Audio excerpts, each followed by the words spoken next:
Break के बाद स्वागत है आपका। बढ़ते हैं अगली खबर की ओर। मुख्यमंत्री अशोक गहलोत राजस्थान की शिक्षा में बढ़ते कदम कार्यक्रम का वर्चुअल शुभारंभ मुख्यमंत्री ने किया। इस मौके पर सीएम गहलोत ने कहा कि कोरोना काल में बच्चों की शिक्षा में जो गैप आया है उसमें सुधार होगा। शिक्षकों ने मेहनत से ब्रिज कोर्स तैयार किया है। अभिनव प्रयोग राजस्थान की शिक्षा में बढ़ते कदम नाम दिया और इसके माध्यम से ब्रिज कोर्स के माध्यम से जब ने बजट में घोषणाएं करी थी, प्रोविजन किए थे कि कोई धन की कमी नहीं आने दी जाएगी और इस काम को आगे बढ़ाइए। तो बजट की घोषणा को ही पूरा करने के लिए मैं समझता हूँ ये बहुत मेहनत करके जो ब्रिज कोर्सेज बनाए गए हैं उसके माध्यम से विभाग पूरी तरह कामयाब होगा और एक तरफ शिक्षकों को अच्छी ट्रेनिंग दे करके और दूसरी तरफ बच्चों को उसके माध्यम से इस कोर्स करवा करके जो गैप था उसको कम करने का प्रयास करेगा। कितना कम कर पाएंगे वो डिपेंड करता है टीचर्स पर मुख्य रूप से, क्योंकि टीचर जो है बच्चे तो नासमझ भी होते हैं, पर टीचर्स अगर उनके अभिभावकों को, जैसा कि प्रोग्राम बताया गया स्लाइड्स के अंदर, अभिभावक को जोड़ के कैसे आगे बढ़ा जाए और टीचर ही इम्प्रेस कर सकता बच्चों को भी कि क्या महत्व है इस ब्रिज कोर्स का। खबर बाना से है। बाना से 8 साल के एक बच्चे की देर रात नदी में बहने की खबर आई। घटना जिले के मोटपुर थाना क्षेत्र के धूमेन गांव की है। बता दें, बच्चा पेहड़ी नदी की पुलिया पार करते समय नदी में बह गया। उपखंड अधिकारी दिनेश मीना ने बताया कि देर शाम तक बच्चे की तलाश की गई लेकिन उसका कोई पता नहीं चल सका। फिलहाल मौके पर पहुंची मोटपुर थाना पुलिस भी बच्चे की तलाश में जुटी है। एसडीआरएफ की टीम को रेस्क्यू ऑपरेशन चलाने के लिए बुला लिया गया है।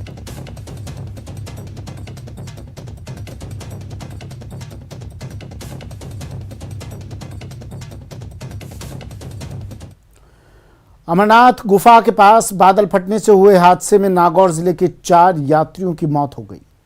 नागौर जिले के अलग अलग गांवों के चारों दोस्त एक साथ अमरनाथ यात्रा पर गए थे। रविवार रात्रि में चारों की मौत की पुष्टि हुई। चारों मृतक जिले के कुचामन और मकराना क्षेत्र के रहने वाले हैं। चारों के शव आज विमान से किशनगढ़ एयरपोर्ट पहुंचेंगे।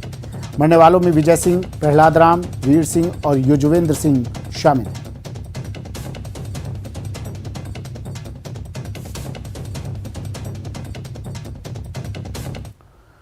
8 जून को जम्मू कश्मीर के अनंतनाग जिले में अमरनाथ गुफा के बाहर बादल फटने की त्रासदी में श्रीगंगानगर के वधवा दंपत्ति की मौत हुई थी, जिनके शव आज सुबह दिल्ली से एम्बुलेंस के जरिए श्रीगंगानगर पहुंचे। वधवा दंपत्ति के शवों का अंतिम संस्कार सुबह 9:30 बजे कल्याण भूमि में किया गया। बता दें कि रविवार को श्रीनगर से श्रीगंगानगर की सुनीता वधवा के बजाय महाराष्ट्र की सुनीता गोखले का शव दिल्ली पहुंचा था। ऐसे में वधवा दंपत्ति के शवों को श्रीगंगानगर पहुंचने में 1 दिन का अतिरिक्त समय लग गया।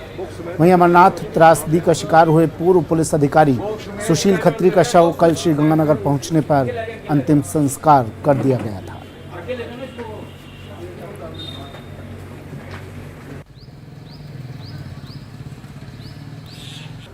जम्मू कश्मीर के मौसम में सुधार के बाद अमरनाथ यात्रा फिर से शुरू हो गई है। पहलगाम से राजस्थान का एक जत्था रवाना हुआ है।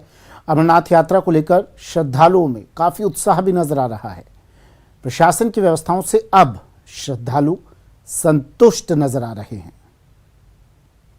2 दिन मुअत्तल रहने के बाद आज फिर से श्री अमरनाथ जी यात्रा शुरू हुई है और नुनवन के यात्रा बेस कैंप पहलगाम से जो यात्रियों का जत्था है वो रवाना हो चुका है। और आप देख सकते हैं हमारे पीछे की किस तरह का मंजर है और कितने लोग यहाँ पर, कितने यात्री हैं जो अभी बाबा के दर्शन के लिए निकल रहे हैं। और जो बादल फटने का हादसा पेश आया था पवित्र गुफा के नज़दीक, तो उसके बाद फिर से ये यात्रा शुरू हुई है। और हमारे साथ राजस्थान से कुछ यात्री है, राजस्थान का एक जत्था है, तो हम इनसे जानना चाहेंगे कि कितना खुश है। नाम आपका?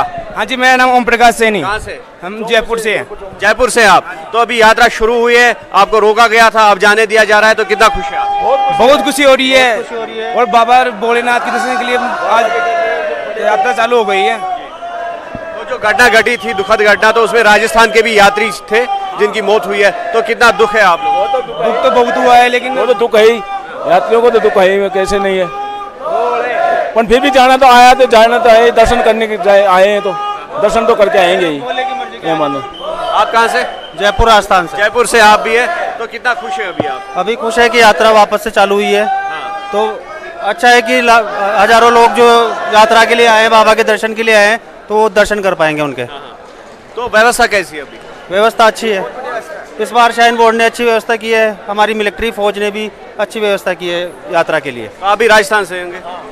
कहाँ से? जयपुर से आप भी हैं, तो क्या कहना चाहेंगे, जो यात्रा रोक दी गई थी अब फिर से स्टार्ट हो गई है? सबसे पहले तो मैं जो यात्रा में जो प्राकृतिक आपदा के कारण जो लोग जिनको तो मैं सही दिखाऊंगा जो यात्रा में आए हैं, वो जिनको असमय मृत्यु का सामना करना पड़ा, उनको हमारी तरफ से अश्रुपूर्ण श्रद्धांजलि।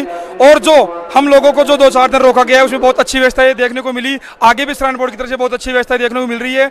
और भगवान भोले ने जिस प्रकार हमको यहाँ तक बुलाया, आगे भी हमारी आशा है कि हमको बहुत अच्छे दर्शन देखने को मिलेंगे। और सब लोगों की, सेना की, चाहे मिलिट्री फोर्सेज हो, सबकी बहुत अच्छी व्यवस्थाएं हैं।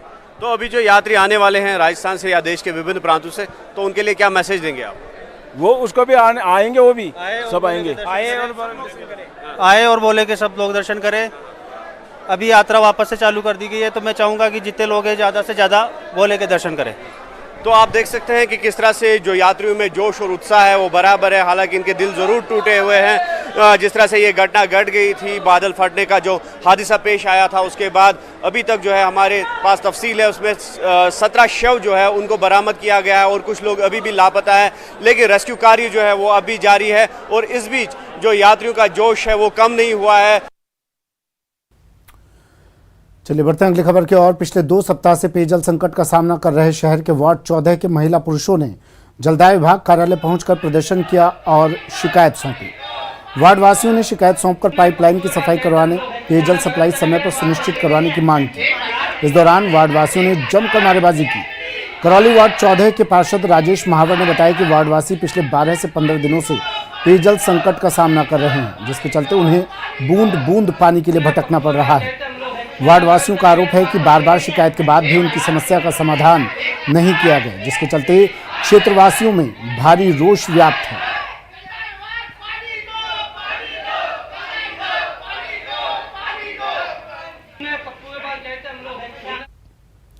दौसा के राजकीय उच्च माध्यमिक विद्यालय कालोता में चोरों ने धावा बोला और चोरी की बड़ी वारदात को अंजाम दिया। चोरों ने स्कूल से 11 कंप्यूटर चुरा लिए, वहीं लैब का अन्य सामान भी चुराकर फरार हो गए।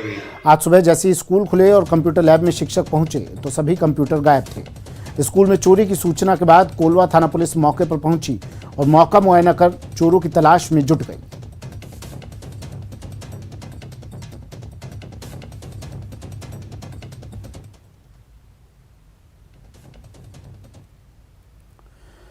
बारा के हाल ही में कुपोषण के बाद बीमार बच्ची की मौत से हड़कंप मचा हुआ है। बारा में कुपोषण से मौत की खबर आने के बाद स्वास्थ्य विभाग और जिला प्रशासन द्वारा मृतक 3 वर्षीय बच्ची की मां और उसकी बड़ी बहन को उपचार के लिए बारा जिला अस्पताल लाया गया, जहां दोनों का इलाज जारी है। वहीं मामले में आदिवासी बाहुल्य क्षेत्र किशनगंज शाहाबाद के पूर्व विधायक ललित मीणा ने भी अस्पताल पहुंच कुपोषित बच्ची के परिवार से मुलाकात की।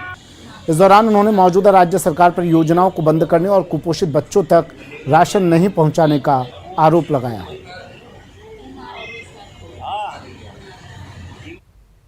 बारा जिले में जो प्रशासन है, चिकित्सा विभाग की 0% मॉनिटरिंग है। कुपोषित और अति कुपोषित जो बच्चे हैं इनकी कोई मॉनिटरिंग नहीं हो रही। पूर्ववर्ती सरकार पूर्व मुख्यमंत्री जी के समय, वसुंधरा राजे जी के समय, ये बारा जिले में लगभग 10 MTC वार्ड बने हुए थे। केलवाड़ा था, किशनगंज था, रेलावन था, आपका देवरी था, शाहबाद था। आज केवल जिले में 10 में से केवल 2 MTC वार्ड वर्तमान में अभी संचालित हैं। 12 का शहर का यहाँ पर और एक शाहबाद, इसके अलावा कहीं भी कोई MTC वार्ड नहीं है। श्रीगंगानगर की उर्मिला सहारण ब्रेन डेड होने के बाद 4 जिंदगियां रोशन कर गईं। उर्मिला सहारण के ब्रेन डेड होने के बाद परिजनों के द्वारा उर्मिला सहारण के अंग दान करने का फैसला लिया गया, जिससे 4 जिंदगियां रोशन हुई। उर्मिला सहारण के ब्रेन डेड होने के बाद उनके पति कृष्ण सहारण और अन्य परिजनों के द्वारा उर्मिला सहारण की मौत के गम को भुलाकर अंगदान करने का साहसिक और समझदारी भरा फैसला किया गया, ताकि उर्मिला सहारण के जाने के बाद भी वो अपने अंगों के जरिए दुनिया में रह सके। 7 जुलाई को गुड़गांव के अस्पताल में उर्मिला का ब्रेन डेड हो गया था।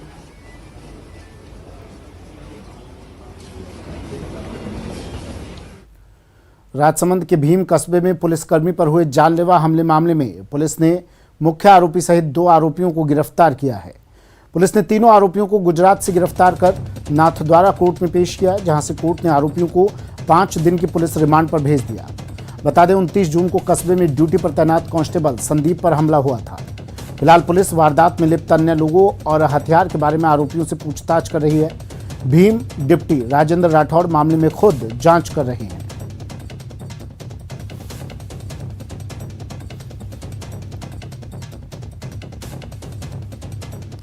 खबर 12 से है। 12 में एक हत्या के मामले में खुलासा करते हुए पुलिस ने मृतक के बेटे को गिरफ्तार किया है। बता दें मृतक के बेटे ने ही खर्च के लिए रुपए और शराब नहीं देने से नाराज होकर पिता पर कुल्हाड़ी के वार कर उसकी हत्या कर दी थी। मामला 29 जून को छबरा थाना क्षेत्र के खेरखेड़ा में हुई कन्ही राम की हत्या का है। मृतक के छोटे बेटे ने पूछताछ के दौरान अपना गुनाह कबूल कर लिया है। आरोपी हेमराज मीणा की ओर से घटना में उपयोग की गई कुल्हाड़ी को बरामद कर लिया गया है। फिलहाल छबरा थाना पुलिस मामले में आरोपी से पूछताछ कर रही है।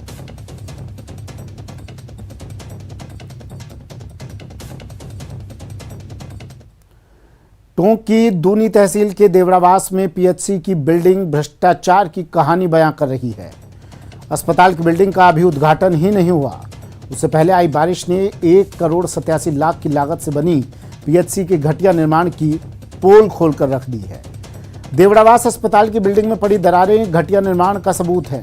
वहीं बारिश के बाद सेफ्टी टैंक की नींव ही उखड़कर सामने आ गई।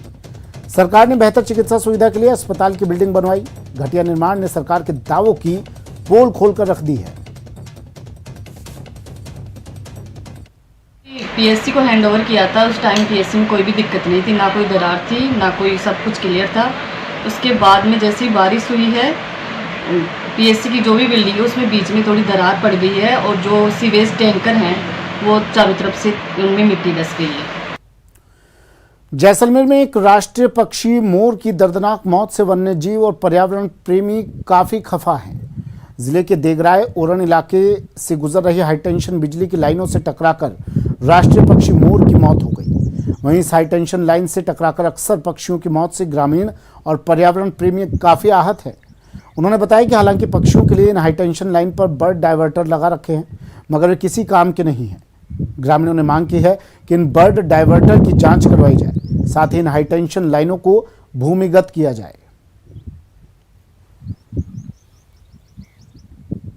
राष्ट्रीय पक्षी मोर की दर्दनाक मौत हुई है। जो 33 केवी लाइन अडानी की विंड पावर की जो जा रही है उसमें ये मोर खत्म हुआ है। जहां डाइवर्टर लगे हुए हैं पक्षियों की सुरक्षा के लिए, लेकिन वो डाइवर्टर कुछ कार्य नहीं कर रहे हैं। और वहां एक कील टाइप ऊपर लगे हुए हैं कुछ इन 33 केवी लाइन के खंभों के ऊपर, वो उनसे ये मोर खत्म हो जाते हैं और ये करंट से मोर शायद खत्म हुआ, लेकिन ऊपर ही बड़ी दुखद घटना ये देख रहे हैं और उनके एकदम समीप है और आए दिन ये पक्षी खत्म हो रहे हैं। सत्र हुआ, फिर मोदी जी के कृषि विकास में जो नीतियां थी उनका क्या परिणाम रहा, वो सत्र हुआ। जो पहले अमित मालवीय जी ने लिया पहला सत्र सोशल मीडिया, फिर कैलाश चौधरी जी ने लिया, फिर मेरा एक सत्र हुआ। गरीब कल्याण की जो योजना है मोदी सरकार की 8 सालों में, उसका धरातल पे जो प्रभाव सकारात्मक पड़ रहा उसके बारे में चर्चा हुई। फिर हमारी कार्य पद्धति क्या है वो ओम जी माथुर साहब ने लिया।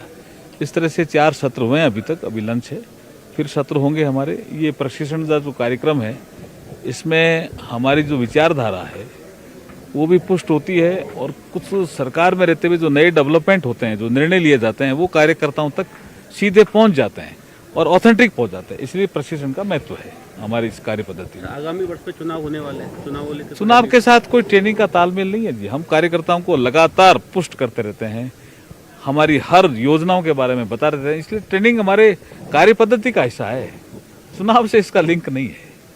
राष्ट्रीय स्तर से और कौन कौन पदाधिकारी? हाँ, पॉलिटिकल पार्टी के लिए चुनाव महत्वपूर्ण है ही, इसमें कोई शक नहीं है। चुनाव की चर्चा भी होती है और जिस तरह से कानून व्यवस्था बिगड़ी है राजस्थान में और जिस तरह से अत्याचार बढ़े हैं उससे बदलाव भी लगता है।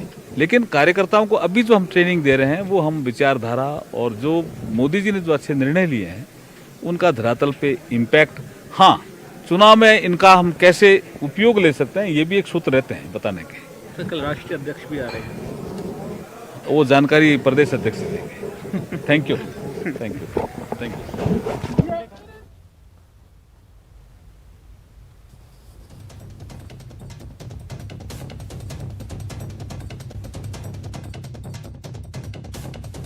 पत्रकारों से बात कर रहे थे। प्रशिक्षण शिविर चल रहा है बीजेपी का सिरोही में और अर्जुन राम मेघवाल ने पत्रकारों से बातचीत की, मुखातिब हुए, कहा कि चुनाव से कोई लेना देना नहीं है, कार्यकर्ता है हम लोग और हमारा ट्रेनिंग कैंप लगातार चलता रहता है, प्रशिक्षण शिविर चलता रहता है। इसको चुनाव से जोड़कर मत देखिए, लेकिन चुनाव को लेकर चर्चा तो हो ही रही है। ब्रेक के बाद स्वागत है आपका। बढ़ते हैं अगली खबर की ओर। खबर जोधपुर से है। जोधपुर में मालगाड़ी का इंजन फेल हो गया। महामंदिर क्षेत्र की 2 रेलवे क्रॉसिंग इसके कारण ब्लॉक हो गई। करीब आधे घंटे से ये मालगाड़ी यहां खड़ी है। लोग अब गाड़ी के नीचे से ही निकल रहे हैं। इंजन फेल मालगाड़ी का और रेलवे क्रॉसिंग बाधित। आधा घंटे से मालगाड़ी यहां पर खड़ी है, लोग परेशान हो रहे हैं। अब देखिए किस तरह से लोग निकल रहे हैं। मालगाड़ी के बीच में, गाड़ी के ट्रेन के बीच में जो जगह रहती है उससे तो कुछ लोग गाड़ी के नीचे से निकल रहे हैं। बड़ी खबर जोधपुर से।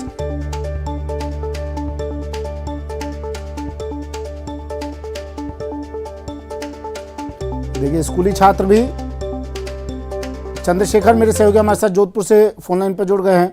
तस्वीर हम दिखा रहे हैं। स्कूली छात्र भी अभी स्कूल से लौट रहे होंगे, कुछ स्कूल को जा रहे होंगे, तो जो ट्रेन के बीच में स्पेस रहता है उसमें से निकल रहे हैं। क्या कह रहा है रेलवे प्रशासन, कितनी देर में इस मुश्किल को दूर किया जाएगा? देखिए अगर बात करें तो अब जो ये ट्रेन यहाँ से रवाना हुई है, सिग्नल नहीं होने की वजह से ये ट्रेन यहाँ पे रुकी पड़ी थी और लगभग 2 क्रॉसिंग को इस ट्रेन ने जो है ब्लॉक कर दिया था, जिसके बाद लंबी कतारें यहाँ पे लग गई और स्कूली बच्चों की छुट्टी हुई। ऐसे में स्कूली बच्चों को काफी जो है परेशानी उठानी पड़ी। कुछ ऐसे बच्चे हैं जो मना करने के बावजूद भी गाड़ी के नीचे से निकलते नजर आए। कुछ बुजुर्ग और महिलाएं भी जो है गाड़ी के नीचे से जो अपनी जान की परवाह किए बिना निकलते आए नजर आए। महामंदिर क्षेत्र में जो ये गाड़ी यहाँ पे जो इंजन फेलियर पहला बताया जा रहा था, लेकिन अब बताया जा रहा है कि वहाँ पे जो आगे सिग्नल नहीं मिलने की वजह से इसे रोका गया था। तो लोगों को काफी यहाँ पे जो महामंदिर शहर में रहने वाले लोगों को बड़ी मशक्कत और परेशानी यहाँ पे उठानी पड़ी। जी और अब ये मालगाड़ी यहाँ से निकल चुकी है। देखिए अब जो है गाड़ी यहाँ से रवाना हुई वो करीब 2-5 मिनट में यहाँ से निकल जाएगी, लेकिन जिन लोगों को ने रिस्की सफर यहाँ से किया है, गाड़ी के नीचे का सफर, तो कहीं ना कहीं ऐसे लोग जो अपनी जान की परवाह किए बिना एक व्यक्ति को निकलते देखकर दूसरे लोग वहाँ से जो निकलना शुरू हो गए, ये कहीं ना कहीं लोगों में जो सिविल सेंस की कहीं ना कहीं कमी नजर आ रही है। जी चलिए शुक्रिया चंद्रशेखर तमाम जानकारी के लिए। तो सिग्नल फेल होना बताया जा रहा है, इंजन फेल नहीं। पहले बताया जाता है इंजन फेल की वजह से मालगाड़ी यहाँ रुकी हुई थी, लेकिन अब बताया जा रहा है सिग्नल नहीं मिला था इसे। सिग्नल नहीं मिलने के कारण ये गाड़ी यहाँ पर रुकी हुई थी और अब कुछ ही देर बाद ये गाड़ी यहाँ से रवाना हो जाएगी।